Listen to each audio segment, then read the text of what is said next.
All right, today we're here with Tobie and Hawkeye, and this is their roadmap to success. So when I first got here, they were pretty calm. They barked a little bit, but stayed pretty calm throughout the rest of the behavior session today.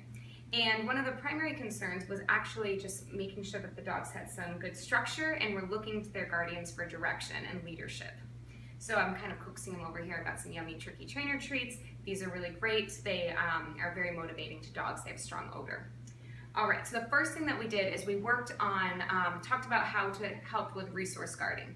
Now, Tobie here is not resource guarding in any kind of strong way, but he's showing signs of beginning to do so. So if the kids come up while he has a bone, he's been giving some low growls. So to help with that, what we want to do, say they have a bone right next to them, like this, and they're holding onto it, they're chewing it. They won't take it right now because I have something more high value in my hands. But go ahead and walk over to them. If they're growling a lot, just walk over, take a treat, drop it on the ground near them. So they start to associate your hand going towards their face with getting a treat. And then once they, then you can take a treat, put it over in front of their nose like this, right at their nose. When they drop the bone or whatever they're holding onto, say the word drop. Wait to say drop until they actually have dropped the bone or whatever they're holding onto. And this will teach them how to not resource guard, because essentially we're trading up. We're saying, not only do you have a bone or a great toy, but I'm gonna give you treats for dropping it, and then I'm gonna let you have that back. The more times they get the opportunity to get a treat from you and they get back what they originally had to begin with, then they're going to be very willing to give up whatever they have. So if there is a time when you have to take something away permanently, they're still willing to give that to you. Okay, so that's how we're gonna work on resource guarding. And then we worked on a specific leadership exercise, which is in the video above. So I'm going to refer you back up to that video for how to go through the leadership exercise. When it comes to the leadership exercise, I want all the members of the family to at least work once a day with one of the dogs.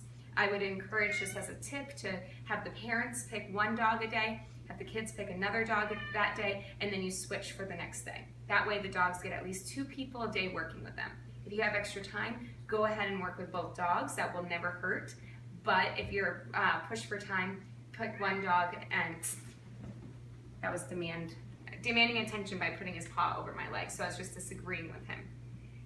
All right, so twice, work with one dog for the next 2 weeks, once a day. All right, the next thing we worked on was door etiquette. So we used this exercise called claiming the door. Now, we didn't do a video of this specifically, but we have hundreds of these videos on our website. So if you go to doggoneproblems.com, dog training tips, and then on the search tab on the right, type in claiming the door. And that's what you'll look for if you need a reference as a guide. Now remember, we're setting an invisible boundary just like we do in the leadership exercise, and we decide as a family where that boundary will be, and then we ask the dogs to stay respectfully behind the boundary when people are coming to the door. Now, I want to encourage the family to be kind of on board with this with each other. So when people are coming home, go ahead and text each other or give each other a call and say, I'll be home in 5 minutes. I'm going to be outside. I'll work on the claiming the door exercise.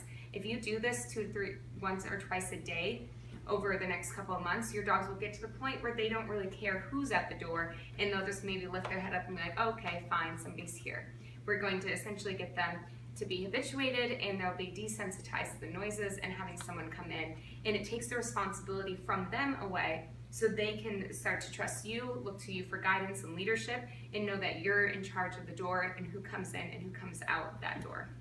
Okay, and then the next thing that we did is we worked on a structured walk, just to help them start to walk nice and comfortably next to us, and we used our martingale collar for that. I would encourage you, when you're not taking the dogs out just for a quick potty break, to use the structured walk to help them stay right next to you. Again, it helps them have to be kind of in time with you, which is just helping them adopt that follower mindset and walking right next to you in a calm way.